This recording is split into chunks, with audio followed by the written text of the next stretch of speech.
বৃহস্পতিবার পবিত্র রাতে কেউ যদি এই দোয়াটি 100 বার পরে কোনো দিন পৃথিবীর কোনো মানুষের কাছে তার হাত পাততে হবে না।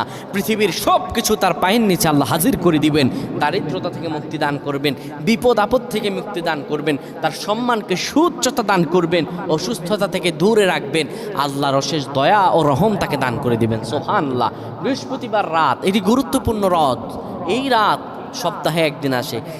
আরবিতে রাত আগে আসে, দিন পরে আসে। সুতরাং বৃহস্পতিবারের যে দিন গিয়ে রাত, এটি বৃহস্পতিবার রাত নয়, এটি শুক্রবারের রাত, এটি জুমাবারের রাত, এটি দোয়া কবুলের রাত, আল্লাহর কাছাকাছি হওয়ার রাত। সুবহানাল্লাহ। এই বৃহস্পতিবার রাত আল্লাহ তাআলা বান্দার দোয়া কবুল করেন।